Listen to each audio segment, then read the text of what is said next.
Hello everyone, Mr. Skinny here with another Android Netrunner cast, and what we have today is orangedevil, who I have cast before. He is currently the Board Game Geek Octagon finalist. He's in the final and will be playing very shortly. The semi-final actually just completed when I'm recording this.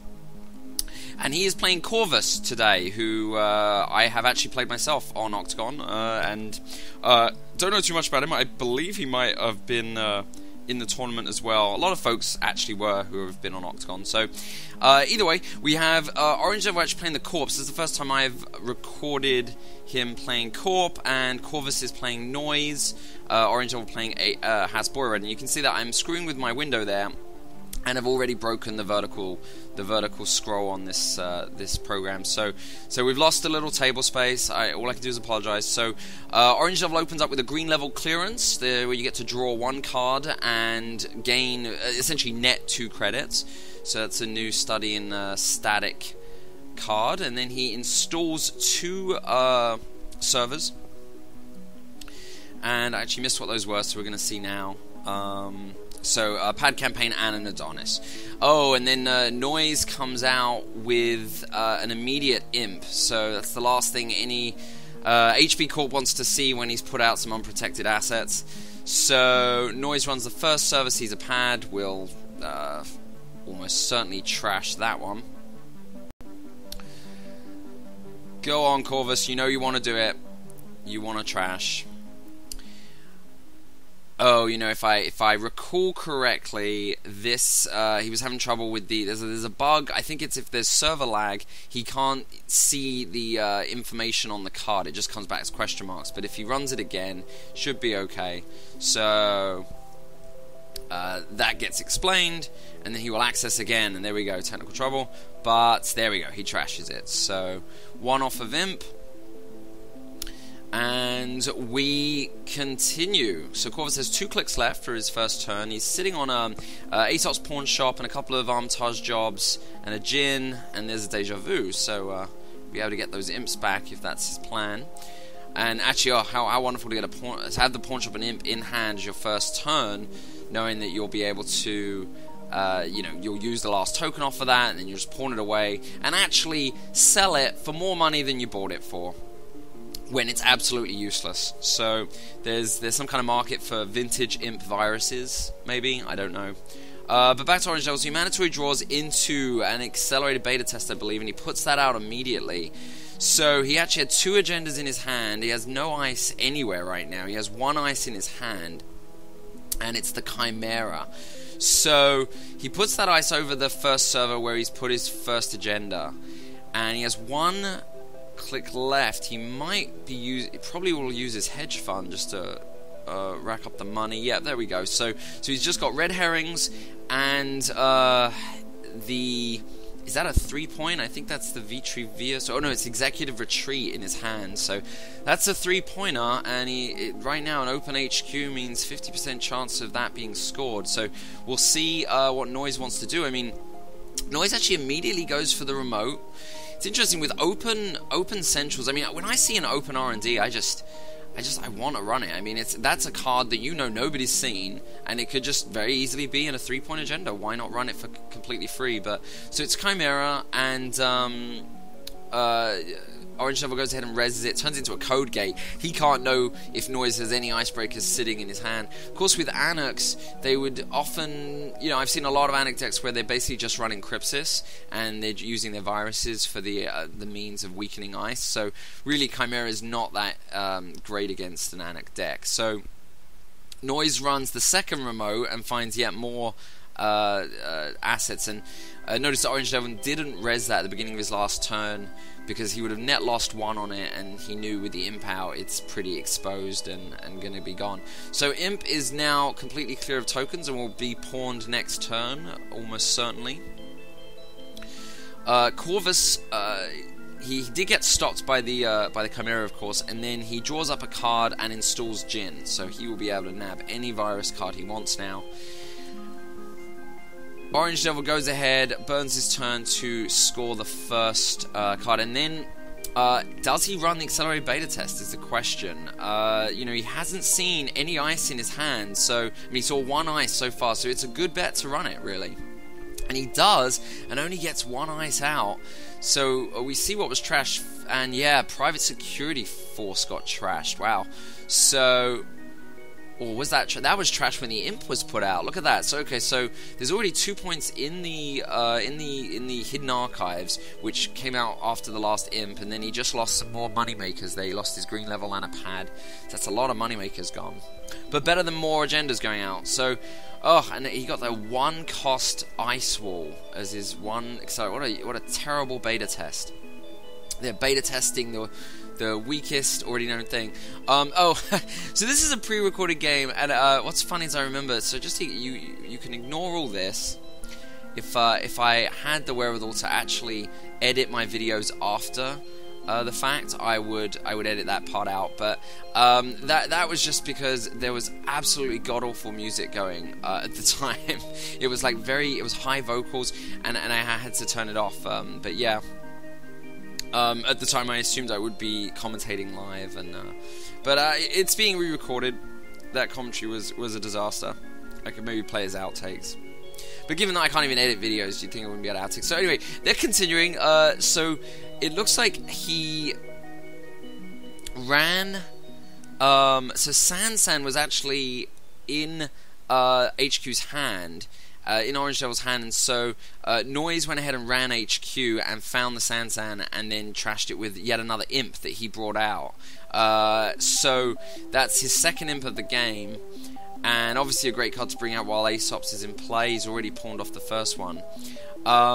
Meanwhile, it looks like Orange Devil also mandatory drew into yet another agenda, and so he's put his executive retreat out into his main server, whopping 5 difficulty 1, but 3 points if he can score it.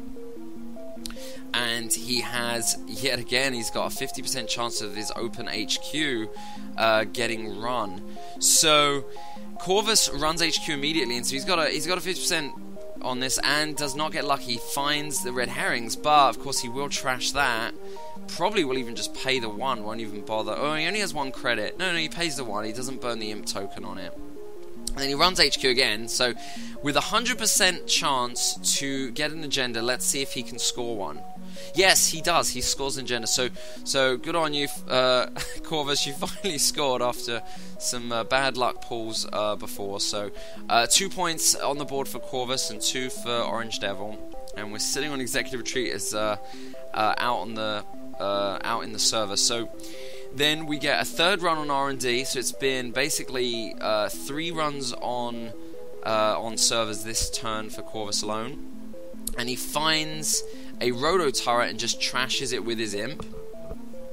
So, and then he runs R&D again, because that's the great thing about imp as well, is it forces a trash even if you usually couldn't, and you can get to see another free card. But he has to leave that card back on top of the deck, so we'll assume it's another ice or operation. And Corvus says shucks. I guess he really wanted to get another agenda. So Orange Devil, he's still got 5 credits, and he was able to get the executive retreat out.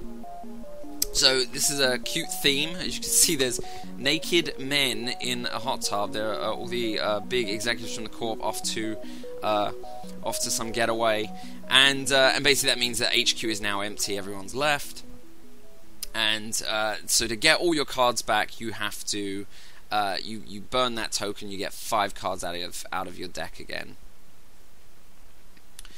Not that he actually had any cards in deck. I guess he mandatory drew into something. I didn't see what he mandatory drew into, but he obviously didn't care enough to do anything else other than score that agenda.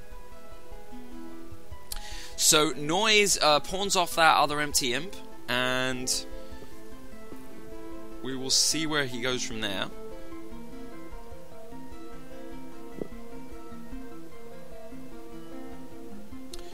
He's thinking this one through. If I can will my past self to go ahead and look in Corvus's hand, since it is Corvus's turn. Come on, Mr. Skinny, in the past, stop looking at Orange Devil's empty hand and go check out the runners.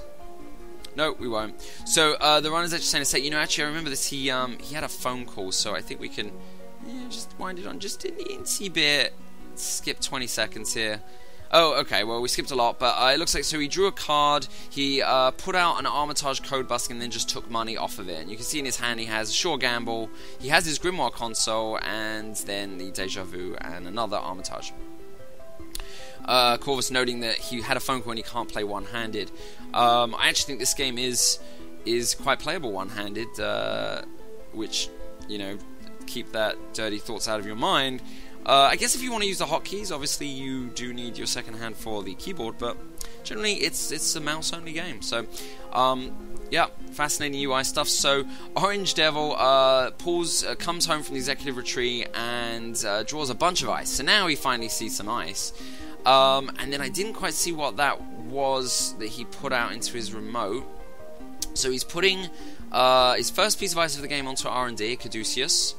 So a trace heavy card. And it was a Sansan, so he's found his second Sansan. So it's interesting, he has an aggressive secretary. Would one put that out? And you know, Noise has been very aggressive going after well, actually he hasn't been going after the remote so far. So anyway, Corvus goes ahead and just draws 6 credits off of Armitage and puts his Grimoire out. So making him even more powerful. Every new virus that comes out gets a token on it, an additional token. Orange Devil drew an Ash, and now he's putting out another piece of ice onto his HQ, and then yet another piece of ice out onto his archives. So I'm not sure if he's had a look at his archives. Oh, we can see here that he has yet another agenda in his archives. How unlucky is that? So some very lucky milling from the from Corvus there has managed to put 4 points in his archives.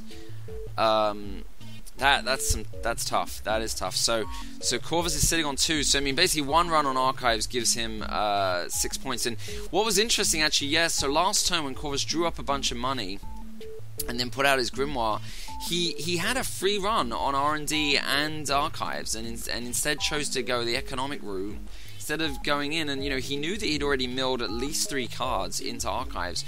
It seems like, why not take that opportunity to make a free run there? But now he's missed his opportunity, so we'll see if that will cost him, since you know, his actual, since the archives have now been protected. So Corvus uses Jin to grab Crypsis into his hand, and then he actually installs Crypsis, and then he just plays a Sure Gamble. So he's sitting on 10 credits, he's feeling fine, HP's on about 8, or exactly 8, perhaps. And also we notice Corvus has a 4 influence splash of the Account Siphon from the Criminal deck. So an interesting splash. I'm not sure. I mean, I don't follow the metas very well.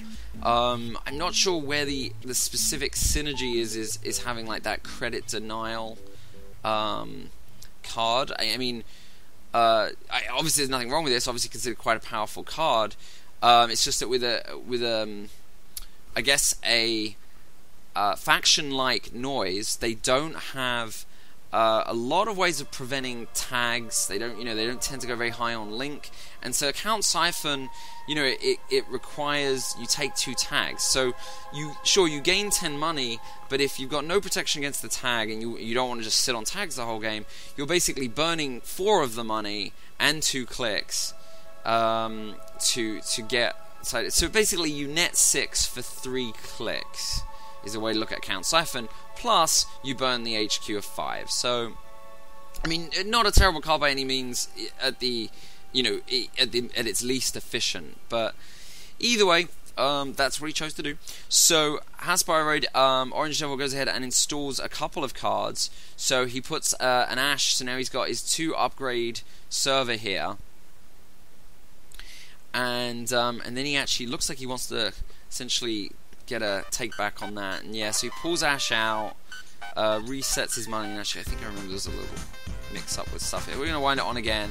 This is another reason to not necessarily have to do live. So instead he puts in the, he puts his aggressive secretary in and advances it 1. So, figuring while he's got it, might as well. I don't know if he's running an HB deck where I've seen Aggressive Secretary.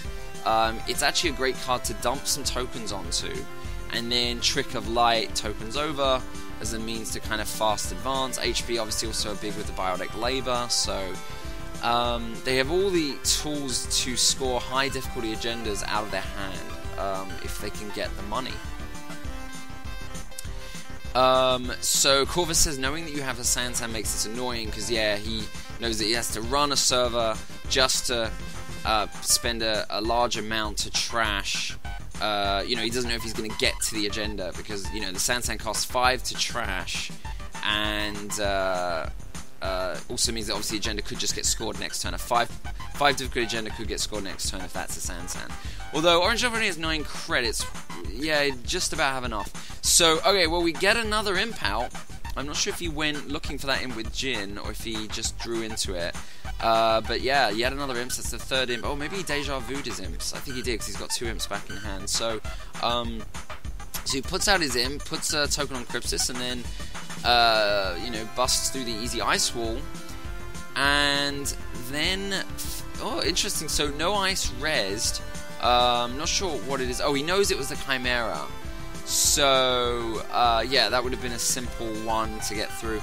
So, he hits Sansan, imps it away, which is the best way to get rid of a 5 trash upgrade, and then finds the Aggressive Secretary. So, he's going to have to lose a program, and Orange Devil chooses the Crypsis to go away. Yeah, it's a tough call. I mean, if he got rid of the Jin, then the imp goes away as well. Which, you know, I mean, that imp has been quite the MVP so far. So, but, you know, get rid of a Crypsis, and then now he has no icebreaker opportunity whatsoever until he finds another one. That said, Jin can just bring out another Crypsis. So, you know, I mean, it cost him 5. You know, I think trashing Jin might have made more sense, actually. I mean, it might have delayed him running any other servers that round, I suppose. But, so Orange Devil for his turn just installs yet more ice, I think on R&D, took a couple of credits. Corvus immediately starts to run on HQ. He doesn't know what that ice is, but just goes in and does it anyway. And then the ice doesn't get rezzed, and all he sees from the hand is a Chimera, but he can imp trash that. So he could run HQ again if he wants, knowing that he's reduced the hand size by 1. So it was a wall of static in front. Interesting that Orange didn't res it. I guess he's trying to save his money. He didn't care much about what's in his hand, because he has no agendas in his hand. So, yeah, I mean, which should be an indicator to the runner that there is nothing more to run for in HQ, just because, you know, he knew... Because, you know, he knows that a 1 in 3 chance is not something a corp generally wants to let someone get a chance at an agenda with. So, instead the runner grabs some more money off of Armitage, and yeah, just grabs more money. It puts out a new Armitage and grabs more money off of it. So Orange Devil, he mandatory drew, and then he drew a second card. So if my past self would cooperate, we can actually see what's in his hand, but we don't. So there we go. Okay, so it looked like he drew up another Chimera, which he just put out, and we're going to see where he puts it. He puts it onto the remote. Bit of a useless ice, but a kind of really just a trick, because the runner can't know what it is, so it could be something dangerous. So Ash is back out into the... and he has a second Ash in his hand as well. So it looks like he drew up an Ash and a Chimera that turn. Yeah, it's interesting. These upgrades... the upgrades aren't... they're not doing their task of actually protecting agendas, but they are doing their task of serving as decoys to make the runner keep running the remote and try not to allow him to focus all his attention on the centrals like the R&D. And obviously the archives, which Orange Devil really wants him to forget about. Yeah, as far as I know, I haven't looked in his in the archive thing. It looks like we're back on the thinky time. I'm going to speed this up. One of the benefits of the pre-record a bit, so hopefully not too far. Yeah, it looks like even 10 seconds ahead, nothing timing. Okay, there he goes. He's finally working. So, so yeah, so he uses Jin to grab another Crypsis, and then is probably going to put Crypsis on the table. Runner's got 9 credits at this point. And he pawned, I believe he pawned away the Imp that still had a few tokens on it. And then oh yeah, this is where I'm an idiot saying, oh, Crypsis is an icebreaker, isn't it? But forgetting that Crypsis is actually a virus. Of course, what's funny is that Jin can't host the Crypsis. But it can pull Crypsis. So yeah. So I tell him I'm an idiot, and why are we not? Even when I try to skip it, we're not skipping it. So never use Windows Media Player. I might skip to VLC. Video LAN Player is... I do actually have that installed, and for playback, I just feel like it's probably better. Windows Media Player, any kind of video that's like this sort of length or size, you can't skip around it. It takes forever. So, or it just might be my crappy computer. I have a really bad rig. No runner would be proud of this rig. Not much, and and I'm like a PC gamer, man. I just I don't know. It's weird. How can a machine play like BioShock Infinite, but it just has trouble with like 1080p video editing? I don't get it. But anyway, more money off of Armitage for the runner, and then Corp. Again, I am not looking Corp's hand. I really controlled this game very well. So Corp installs yet another card into the remote server, and then just takes a couple more credits. Corp sitting on 11. Runner opens up, pawns away what was left of his Armitage job. Also thematically bizarre. So he has this job, right? His day job where he's earning money, and he pawns the job away.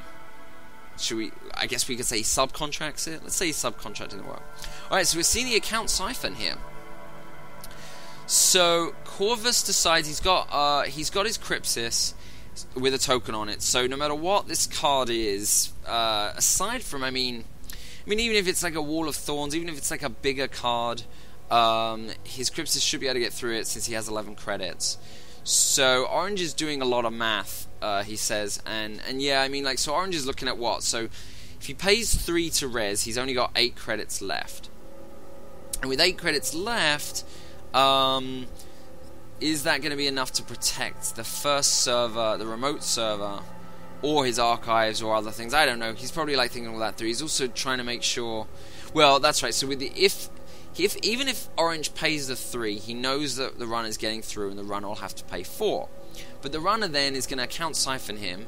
The runner gains 10 regardless, and Orange will be losing 5. So I guess Orange is just trying to figure out if he wants to just lose, be at 6 credits, and let the runner have a little more credits, rather than, basically paying 3 to make the runner pay 4, but the runner's about to make 10 when he's about to lose 5. Oh, so much math. I'm not actually a big fan of these big mathy, like games that get mathy like this. Like Power Grid is a highly rated game, and I love a lot of aspects of it. I love the market.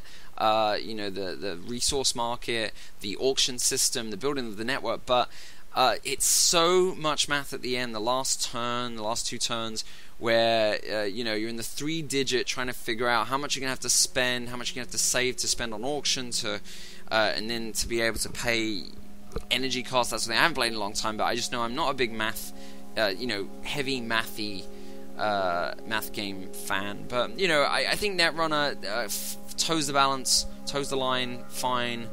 You have some of these situations, certainly when you're doing a long run on a server, all that sort of thing, you have to really think it through. I tend to play very, and this is probably why I'll never win a tournament, but I'm like, okay, I'm just not thinking, I'm not going to think 4 cards ahead here. I think I've got it. If I don't, woe is me. Like I'll be draining the opponent's credits as well, so if I don't make it all the way through, I'm still going for it. I realize that's not a very thorough way to play, but who has the time and the brain power? So anyway, it looks like Orange chose 2, go ahead and res it. He spent his 3, costing Corvus an additional 4, but now look, Corvus is sitting on 17 credits. Is that extra 4 that Corvus spent that big a deal to break through? And the click on Crypsis, of course. Now, Corvus has 2 tags, and he has 3 clicks left. Will he burn the other 2 clicks and 4 money to remove the tags? Or is he feeling like HB, is not that threatening when he has tags. I mean, HP could like trash his pawn shop, which has actually been a big moneymaker for him, but is it really worth it? And at this point, he's seen a few splashed in cards from HP. Not many. I guess a lot of Wayland Ice, but those are all cheap. So I'm trying to think. San he's seen. So, you know, has he seen enough influence out of Orange Devil to decide if Orange Devil, you know, has put something like a Scorched Earth or a Psychographics or closed accounts? So all three of those are big. Sort of, if the runner's tagged, there's a, you know, either a punishment to the runner or a benefit to the corpse. So, looks like he decided, yeah, he's going to hold on to the tags, and he just puts more tokens on Crypsis and runs the remote. So Caduceus gets rezzed, so it's a bunch of traces, which Orange can't afford to boost. So now Corvus is doing the math. So it's basically the same, it looks like, because it's a trace 3, trace 2. So it would cost him 5 to elude both traces. With Crypsis, it would cost him 5 to reach strength and break both subroutines. So might as well take the traces and leave the token on Crypsis, which is really good news, because then Crypsis has 2 tokens, means he can get through the next 2 ice if he has to. So Corvus says to go ahead and trace. They really should just say, like, I mean, Orange has 0 credits, so they should just say that he breaks with 5. But might as well go through the little routine here. You can see on the interface, it's kind of cool. You know, the corp runs the trace. He's asked how much to reinforce by, and then in the top right there, the link button lights up to say a trace is initiated. Can you defend? So then he hits the little ice wall. That'll only cost him 2 credits and a token off Crypsis. And then, you know, Willie obviously can't res Chimera, no money to do it, so he breaks in. And so I don't think, yeah, I mean, Vitruvius is taken, so that's 2 points to Corvus, and then Ash will just be trashed. And so, and of course you're wondering, why did Ash not do its job to delay the steal? Because it does cost 2 to res, and Orange Devil doesn't have the money. So if he'd have saved that 3 credits on the wall of static that he rezzed really to no gain, he would have had enough to at least res Ash, and I think Corvus would have still got through it, but it would have cost Corvus an additional 4 money.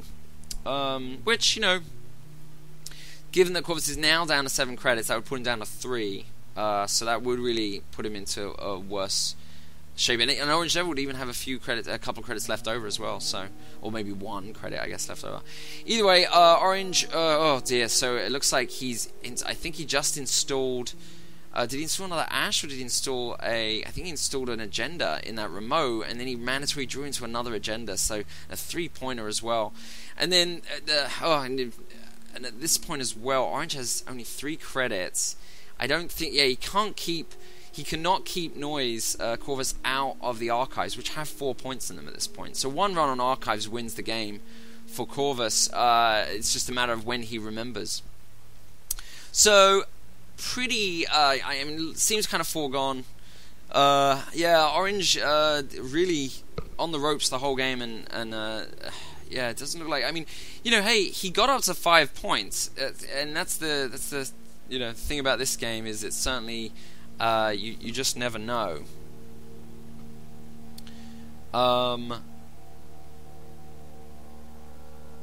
Yeah, I mean, you know, you just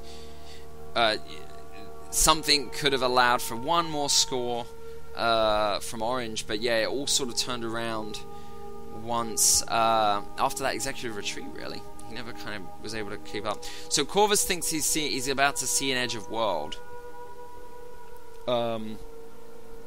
But he feels there are 3 difficulty 2-point agendas, and so with Orange Devil putting that card out into the remote, it means, and Orange has 3 credits, he knows he has to make the attempt of the run to stop a potential 2 points being scored.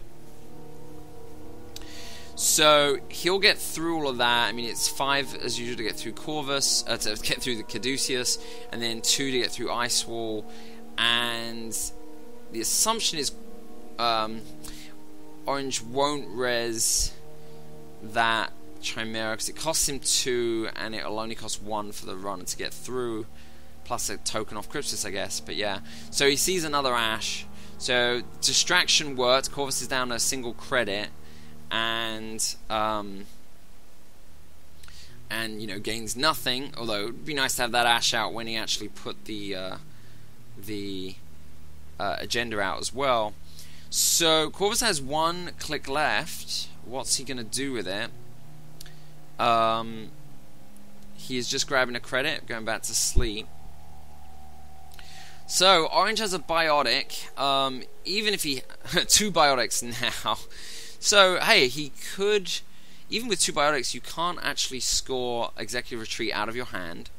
Plus, you would need what is that? 5. You'd need 13 credits in your hand. So he is nowhere close to that happening.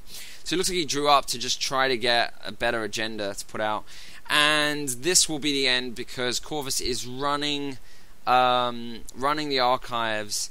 And yeah, we'll see 4 points in there. Oddly, the Savicevius got scored, but the private agenda, the private force, just ended up as a bug in the thing. But there we go. So yeah, it was an interesting game. It did feel like Orange was pushed back to the wall pretty much most of it, but yeah, he still had 5 points. So you know, a lucky draw could have got him what he needed to sneak out that last agenda. I will be wrapping up here. Oh, the music stopped as well. So overall technical difficulties abound. Sorry about that, but otherwise I hope you like these videos. As always, please thumb up the video, subscribe to my channel on YouTube, youtube.com/ANRcasts, follow me on Twitter, twitter.com/ANRcasts, or Facebook, facebook.com/tag_Mr. Skinny, and I will keep folks up with what's going on in my life. Usually will be Netrunner related, but just general updates. So thanks a lot as always. I will see you guys next time.